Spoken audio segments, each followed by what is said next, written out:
গগনে গরজে মেঘ ঘন বরষা, কুলে একা বসে আছি নাহি ভরসা। রাশি রাশি ভাড়া ভাড়া, ধান কাটা হলো সারা। ভরা নদী ক্ষুরধারা খর পরশা, কাটিতে কাটিতে ধান এলো বরষা। আসসালামু আলাইকুম ডিপ্লোমা প্রথম পর্বের ছাত্রীরা, কেমন আছো তোমরা সবাই? অনলাইনের এই ভিডিও ক্লাসে তোমাদের সবাইকে স্বাগত জানাচ্ছি। আজ আমরা পড়ব কবিগুরু রবীন্দ্রনাথ ঠাকুরের সোনার তরী। সোনার তরী কবিতাটি অতি চমৎকার, সুন্দর, খুবই সুন্দর একটি কবিতা, অসাধারণ একটি কবিতা। এটি সোনার তরী কাব্যগ্রন্থের নাম কবিতা। এই মূল কবিতাটির মধ্যে আমরা দেখি যে একটি ছোট ক্ষেত, চারপাশে প্রবল স্রোতের বিস্তার, সোনার ধান নিয়ে একলা কৃষক, অবলীলায় তরিবে আশা নে মানে হচ্ছে মাঝি। এ কয়েকটি চিত্রকল্প ও সেগুলোর অনুষদে রচিত এক অনুপম কবিতা সোনার তরী। এই কবিতাটি কবিগুরু রবীন্দ্রনাথ ঠাকুরের সোনার তরী কাব্যগ্রন্থের নাম কবিতা। এখানে আমরা জলমগ্ন দ্বীপ সদৃশের এক কৃষকের প্রাপ্তি ও প্রত্যাশার কথা আলোচনা করব। এখন দেখো, সোনার তরী বলতে মূল কথা আমরা দেখি যে স্বর্ণের একটা নৌকো, সোনার তরী। এটা আসলে একটি রূপক কবিতা। এই কবিতায় একই সঙ্গে অন্তর্লীন হয়ে আছে একটি জীবন আদর্শ। মহাকালের চিরন্তন স্রোতের মানুষ অনিবার্য বিষয়কে এড়াতে পারে না, কেবল টিকে থাকে তার সৃষ্ট সোনার ফসল। এমনিভাবে কবির সৃষ্টিকর্ম কালের সোনার তরীতে স্থান পেলেও ব্যক্তি কবির স্থান সেখানে হয় না। এক অতৃপ্তির বেদনা নিয়ে তাকে অপেক্ষা করতে হয় অনিবার্যভাবে মহাকালের শূন্যতায় বিলীন হওয়ার জন্যে। এই কবিতাটি রূপকের আড়ালে অন্তর্লীন হয়ে আছে একটি জীবন আদর্শ। সংসার আমাদের জীবনের সমস্ত কাজ গ্রহণ করে, কিন্তু আমাদের গ্রহণ করে না। অর্থাৎ সোনার তরী বলতে মহাকালকে বুঝিয়েছে। এই সোনার তরীতে যে কৃষকের সোনার ফসল, সেগুলো হচ্ছে সমগ্র জীবনে মানুষের সৃষ্টিকর্ম। মানুষ সেই সৃষ্টিকর্মগুলো বা সেই সোনার ফসলগুলো সোনার তরীতে তুলে দেয়, সোনার তরী সেটা নিয়ে সামনে নিয়ে এগিয়ে যায়, কিন্তু যে মূল মানুষ বা কৃষক তাকে ফেলে রেখে চলে যায়। মহাকালের অতল গর্ভে সে কৃষক বা কৃষকরূপী মানুষ বা আমরা একদিন হারিয়ে যাই।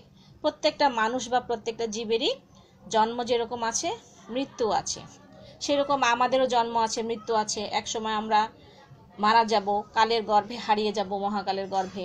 যেমনি এখানে আমাদের কবিগুরু বলেছেন যে তিনি একদিন মহাকালের গর্ভে বিলীন হয়ে যাবেন, কিন্তু তার যে সৃষ্টিকর্ম সেটা রয়ে যাবে। দেখো, আমাদের কবিগুরু রবীন্দ্রনাথ ঠাকুর জন্মগ্রহণ করেছেন 1861 সালে এবং মৃত্যুবরণ করেছেন 1941 সালে। 80 বছর উনি বেঁচে ছিলেন। এই যে 80 বছরে তার যে সৃষ্টিকর্ম, সেই একটা ফসলে হচ্ছে সোনার তরী।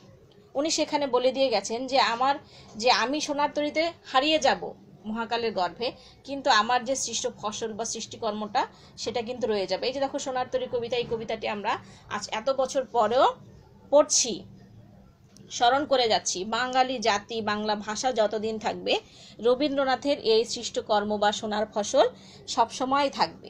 আমরা সবসময় এই রবীন্দ্রনাথের গল্প বলো, কবিতা, উপন্যাস এগুলো পড়ব। তো এখানে যে মূল কথাটাই হচ্ছে যে মানুষ চলে যাবে, কিন্তু তার যে সৎকর্মগুলো, সৃষ্টিকর্মগুলো, সেগুলো সারা জীবন রয়ে যাবে। সেগুলো মানুষ বংশ পরম্পরায় বলো বা একটা প্রজন্ম থেকে আরেকটা প্রজন্ম বলো, সেটি রয়ে যাবে বা সেটা বহন করে যাবে। তো এখানে মূল কবিতা আমরা দেখি যে এটি হচ্ছে আসলে সেটাই। এই সোনার তরী কবিতাটি একটি বহুল আলোচিত কবিতা এবং একটা অসাধারণ সৃষ্টি। এটি কবিতাটি মাত্রাবৃত্ত ছন্দে রচিত, 8 মাত্রার মাত্রাবৃত্ত ছন্দ। পড়লে তোমরা বুঝতে পারবে। এখন দেখো, এই যে কবিতাটি আমরা যে পড়লাম, এর উৎসটা আমরা জানি যে সোনার তরী কাব্যগ্রন্থে সোনার তরী কবিতা থেকে নেওয়া হয়েছে, এবং মূল কথাটি হচ্ছে যে মানুষ মরণশীল, মারা যাবে, কিন্তু তার সৃষ্টিকর্মটি রয়ে যাবে। তো এটি একটা অসাধারণ কবিতা। ছাত্রীরা তোমরা কবিতাটি খুব ভালো করে পড়বে এবং পড়লে বুঝতে পারবে আসলে গুড় অর্থটা কি এমনিতে দেখলে মনে হয় না যে কবিতার ভেতরের যে এত যে গুড় একটা অর্থ রয়েছে সেটা আমরা বুঝতে পারি না। যেখানে দেখো আবারও বলছি, যেখানে বোঝাচ্ছে যে একটা কৃষক তার সোনার যে ফসল ফলিয়েছে, সারা বছর কষ্ট করে সোনার ফসল ফলিয়েছে এবং সে বসে আছে, চারপাশে দ্বীপ, সেখানে সে বসে আছে, যে একজন মাঝি যদি আসে সে নৌকা করে তার ধানগুলোকে নিয়ে যাবে। এবং মাঝি যখন আসে দেখে তার মনে হয় যে ওকে মনে হয় আমি চিনি, দেখি যেন মনে হয় চিনিও হারে। কিন্তু আসলে তারপরে কি করে, তার সেই যে মাঝি আসে তখন সে মাঝিকে অনুনয় করে বলে যে আমার ফসলগুলো আমাকে তোমার যে নৌকা আছে সেখানে তুলে নাও। তো ওই ফসলগুলো যখন মাঝি তুলে নেয় এবং সে কৃষককে বলে বা কৃষকরূপী কবিকে বলে যে তোমার তো জায়গা নাই, ঠাঁই নাই, ঠাঁই নাই। হ্যাঁ, তো তখন কি করে কৃষককে ওখানে রেখে মাঝি নির্বিকারভাবে অজানা দেশের দিকে চলতে থাকে। নিঃসঙ্গ কৃষক কাতর অনুনয় করে মাঝিকে যেন কুলে তড়ি ভিড়িয়ে তার সোনার ধানটুকু নিয়ে যায়। তারপর সে যেখানে খুশি যাক, কোনো সমস্যা নেই, বা যাকে খুশি ইচ্ছে বিলিয়ে দেখ। অবশেষে সোনার তরী তার যে ভাড়া ভাড়া ফসল আছে সেটা নিয়ে মাঝি চলে যায়, কিন্তু ছোট্ট তরীতে কৃষকের স্থান হয় না। সোনার ধান নিয়ে তরী চলে যায় অজানা দেশে, আর শূন্য নদী তীরে অপূর্ণতার বেদনা নিয়ে দাঁড়িয়ে থাকে কৃষক একা। আসলে এটি হচ্ছে একটা জীবন আদর্শ, এবং যে মহাকালের যে অনিবার্য আকর্ষণ, সেখানে আমরা সবাই চলে যাব এবং আমাদের সৃষ্টিকর্মগুলো রয়ে যাবে, এটাই হলো মূল কথা।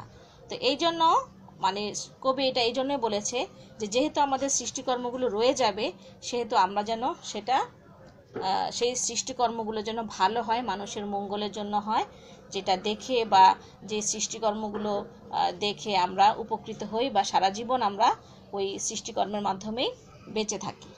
তো এটি হচ্ছে আসলে এই সোনার তরী কবিতার মূল কথা বা গূঢ় অর্থ।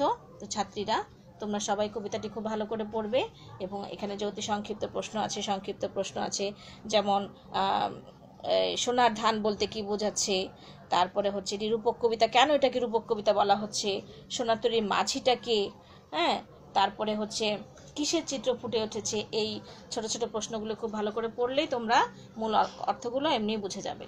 তো ঠিক আছে ছাত্রীরা, আজকে এ পর্যন্তই। তোমরা সবাই ভালো থাকো। আগামী ক্লাসে আবার অন্য একটি বিষয় নিয়ে আমরা আলোচনা করব। তো আজকে এখানেই শেষ। আল্লাহ হাফেজ।